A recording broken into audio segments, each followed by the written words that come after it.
Okay, it is an honor anytime I get to be near Rick Rizzs, especially on camera with you, a legend. Rick, it is no coincidence. This is your 51st year in broadcasting, and number 51, Ichiro Suzuki, is going into the Hall of Fame. What was your reaction to that today? A lot of numerology involved. I was like any other fan here in the Pacific Northwest who sat here at T-Mobile Park and watched one of the greatest players in the game of baseball put on a uniform for the Seattle Mariners for the very first time in April of 2001. Thrilled.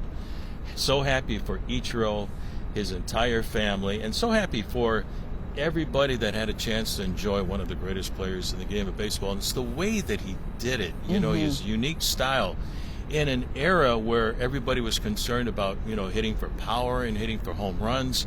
Ichiro could have hit a lot of home runs if he wanted to, but his game, as you know, was to put the ball in play, and nobody did it better than Ichiro Suzuki from day one when he showed up. Then on top of that, you know, with his speed, he had a routine ground ball to Derek Jeter very early in the season, and Jeter, Hall of Famer, was able to get him at first base, but barely got him, and I could read Jeter's lips, and he said, wow. So he was announced right away. His bat-to-ball skills was like Tony Gwynn and Rod Carew and Wade Boggs. And think about it, 3,089 hits in the major leagues. After 1,278 hits for 9 years in Japan, he didn't get his first major league hit until he was 27. And he stuck around for 19 more years in the big leagues, Alyssa, and had well over 4,000 professional baseball hits. So happy for Ichiro. Well deserved going into the Baseball Hall of Fame. He should have been a unanimous choice, though. I know. We talked about it. We're going to go on a search to find that guy, and we'll find him and his family and all the things. We're not going to make open threats out here, but we are on TV. We'll keep it reasonable. But you mentioned his longevity, and his consistency is unbelievable. The only player to have more than 200 hits for 10 straight seasons. From what you saw behind the scenes, what made him so consistent? His discipline. Okay. You know, from the time he showed up at the ballpark, and I'm sure from the time, you know, he got up in the morning, his routine never, ever changed. I'd see him stretching in front of his locker on the floor. He had this roller that he would roll on to stretch out his back and massage his feet, and he had a machine just for him down in the batting cages where he would get loose before the ball game. Then he would run out of the dugout every day at the very exact same time, run out to right field, run and get loose, and throw with his interpreter, Alan Turner, who, by the way, had one of the greatest arms in baseball because he had played long toss with Ichiro, and then take his batting practice and get ready for the game and stretch, constantly stretch all the time. But it was his discipline where he did everything, number one, the right way at the same time, you know, every day that he played here and wherever he was, the other stops along the way. And I asked the Japanese reporters who filmed the same thing every day, Ichiro coming out of the dugout, coming out of the dugout, every day, every week, every month, every year. And I kiddingly asked one of the Japanese reporters, I said, why don't you use the tape from yesterday? Why don't you use the tape from a month ago? Why don't you use the tape from 2 years ago? It's the same thing, you know? And he said, Rick, if Ichiro came out of the dugout and tripped and fell and I didn't have it, I'd get fired. Because there were 5 or 6 other reporters with cameras on him. And he had that weight of being the first position player to come over from Japan to make it in the big leagues. We didn't know what he was going to do. He had the great career in Japan, but he turned out to be one of the greatest players of all time in Major League history. For all the pressure that was on him, with that kind of pressure, I mean, this Japanese superstar, the media weight just weighs on you. They're everywhere, and it's incredible that they want to feature him in that kind of way. But the light side of Ichiro, he still seemed to have a sense of humor in these different interviews. So I'm curious, in your interactions with him, was there a funny moment where you're like, oh, that's his personality? Yeah, there were a couple funny moments, and he liked to use some off-color comments, you know, that I can't say.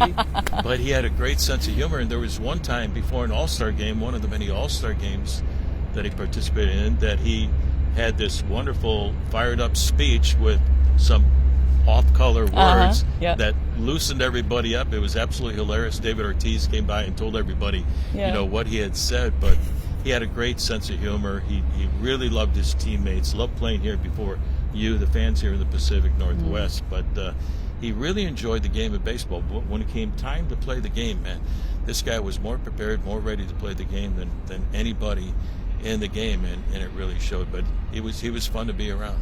And in the dugout, he would tape 2 like tongue depressors to the edge of the dugout seat and put his bat there. That bat never left his side. Wow. And it was right there. He didn't put it in the bat rack.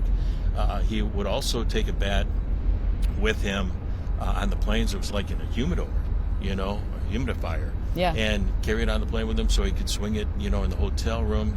He took care of his bats like Stradivarius took care of his violins. That was his method of being successful, putting the bat on the ball. Nobody did it better than he did. Goodness. He needs to write a book about that someday in the routine, because I think everybody would read it. Lastly, we know Felix didn't get in today. Felix Hernandez, in your mind, what is the reasoning why he should? Oh, definitely in my mind, because I've got the simple qualifications for the Hall of Fame, and it goes for everybody, a position player or pitcher. Were you the dominant player or pitcher at your position in the decade in which you played? So Felix, for me, checks all those boxes. He came up in 2005 as a 19-year-old kid, played all those years in the big leagues with us, with one team. But he had, for me, let's say he had a long enough stretch of dominance in the big leagues where he was the best pitcher in the American League. You take a look at, his strikeouts and innings pitched and games started, and, his WAR that he wound up with. To me, Felix Hernandez is a Hall of Famer. How many guys in the game of baseball could have a section at the ballpark and live up to that, have that kind of connection with the fans? Yeah. How many guys can you nickname the King and live up to that expectation, that lofty expectation? Yeah. And he did it all right here in Seattle. And then you take a look at his record. He won a Cy Young Award. He was a 6-time All-Star. 6 times he was in the top 10 in voting for the Cy Young Award. He won it in 2010 with a record of 13-10 and a great ERA.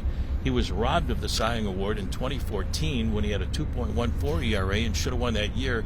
Corey Kluber, bless his heart, he won it, but Felix should have won it that year. So, the numbers for me were there. And just ask the other hitters in the American League who was one of the best pitchers during that time frame. They'd all say Felix Hernandez. So Felix Hernandez deserves to be in Hall of Fame. It's going to take a few years to ramp up to get to 75%, but he's going to get there. He's a Hall of Famer in my mind. All right. From your lips to the writers' ears, hopefully they listen, and it's going to be a good time for Mariners baseball in the future. But today we celebrate Ichiro Suzuki. Yeah. Thank you so much for your time, Rick. And hopefully, like we talked about, Hall of Fame for this guy, too. Oh, wow. No doubt about it. I'm starting that. Thank Thanks, you very Rick. much.